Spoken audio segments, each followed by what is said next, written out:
Welcome to Secrets of the Job Hunt. I'm C.M. Russell, and I'm sitting down with Louise Kursmark. Louise is the principal founder of Best Impression Resumes, and she's a recognized career expert, first person worldwide to earn the Master Resume Writer credentials. She's the author of more than 15 books on resumes, cover letters, interviewing, and other career topics. Welcome, Louise. Thank you, Chris. All right. So, I want to ask you about your credentials, and the first thing was the Master Resume Writer. What is that, and how do you become one?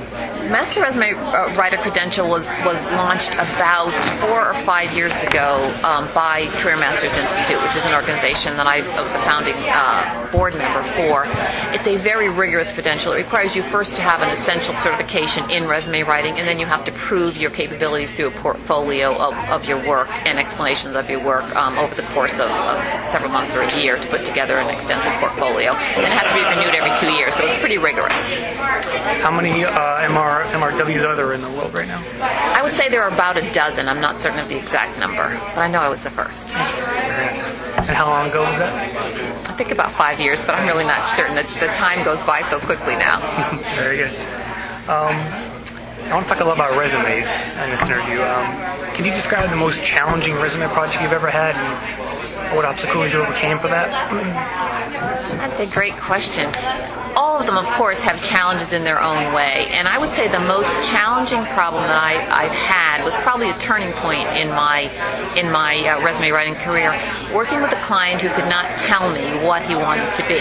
So every time I would try to get some focus from him, he was unwilling to pin himself down, and at that point, being fairly new, maybe having been around for 10 years or something like that, which I consider fairly new, I was trying to please him for every single possibility, and I realized that during that turning point that I couldn't do that, so I guess I didn't overcome the obstacle, and I learned that unless you can tell me what you want to do, I can't write a great resume for you. Right. So I described that as a turning point, because now I will not work with you if you can't tell me what you want. I will refer you very gladly to a career coach, somebody who can help you to figure that out, and then I can write the killer resume to help you achieve that. But and that individual, I can assure you, was not successful in his non-goal because he didn't know what he wanted to do, and the resume cannot tell you that. Is that a common problem among job seekers? A very common problem. It's common for a couple of reasons. Number one, it's because they say they don't want to limit themselves. They're afraid that if they say, I want to be a such and such in this kind of company, they're going to eliminate themselves from consideration for other sort of related jobs, or they're afraid they won't be able to find that job when their resume won't be useful. So it is a somewhat of a problem. But as I said, coaching can help you to figure that out, or even I will work with people if we can pin it down to specific skills that they want to use, certain kinds of environments that they feel they'll be successful in. There's lots of things we can do to make it focused without being narrow. Can you tell us about the most creative resume you've ever seen or ever written? Creative resumes. What's one that stands out in your mind over the years?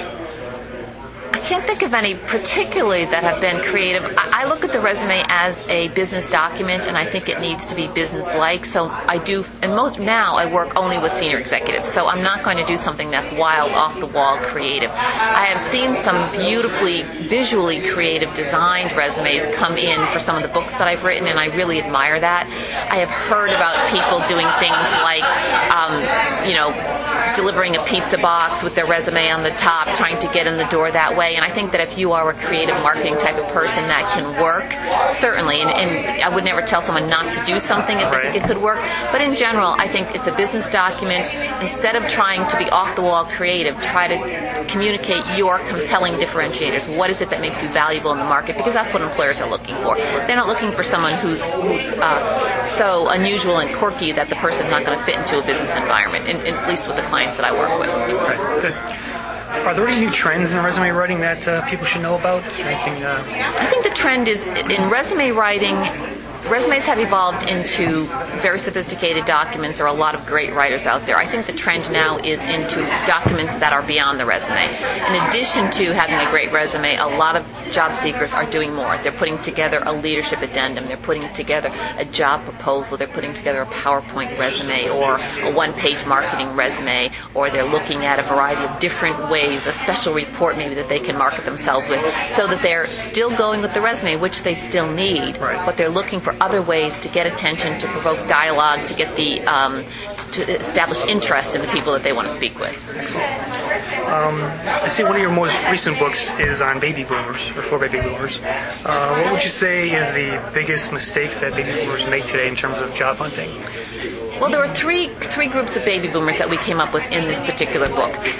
One was your young baby boomer, which is people in your typically 35 or so age group right now who are on a career upward path. That's what they're doing, is they are moving their career forward. So that would be a typical career progression type of resume. The second type would be people who are perhaps a little bit older, who are looking for serious fulfillment in their lives, and maybe they've had a high-powered career and now they want to do something that is more personally meaningful. And the third group would be people who are at the traditional retirement age or nearing it, but don't necessarily want to retire. They want to do something. Maybe it's similar to what they've been doing, and maybe it's something different. So the main problems with the baby boomer job seeker and their related resumes, once again, is are they communicating the right focus for that stage of their career? If they're wanting to do something different than they've done, they can't have the traditional chronological resume that shows them as being a marketing executive when now they want to be a checker at Home Depot. You cannot have the same kind of resume that you would have for that. So you've got to look at what is your focus and make sure that you're pulling from your background the right stuff to be able to communicate that focus. Excellent. There's a lot of myths about resumes out there. What's your opinion on the one-page resume? It is a myth. And not only is it a non-meaningful myth, it has absolutely no relevance to people who look at resumes. That, to me, is why I would discount it. I've asked dozens, if not hundreds, of people over the course of my career in the resume field, do you care how long a resume is? And 100% of the time the answer is no, we don't care. So why stick to that outdated myth? Right. Is there any other resume myths that you want to dispel?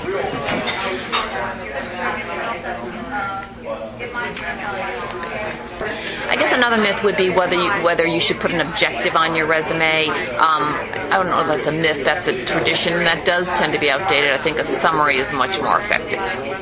Good. All right. Just a couple more questions. Why should someone hire a professional resume writer, and what kind of fee should they expect to pay? The reasons to hire a writer are several. Number one, a writer is an objective outside person who can look at you and your career and see things in ways that you generally don't. Most people are too close to it. They can't make good decisions about what to include, what to leave out, what to emphasize. The resume writer also knows what employers are interested in looking at, understands what's going to make an attractive resume. And the resume writer is a professional writer, which many people are not. I do think that it's valuable to be involved in the process of creating the resume, whether that's through an interview, whether that's through a worksheet, whether that's through editing a document. You need to be able to speak to that resume in the interview. It has to be authentic to you. But the resume writer can make a much more powerful document in most cases than you can do yourself. No, I definitely agree. I think too many people rely on other people's resumes to use as their own. So hiring professionals is always the thing. Okay. Do you have any new books coming out? I do. In addition to the baby boomer book, I have, I'm trying to think of anything that's come out. The latest one that I've come out with would be Executive's Pocket Guide to ROI Resumes and Job Search, related to job search and documents for executives. It's a fairly short, focused book that gives them an action plan and some really good strategies in a very concise format.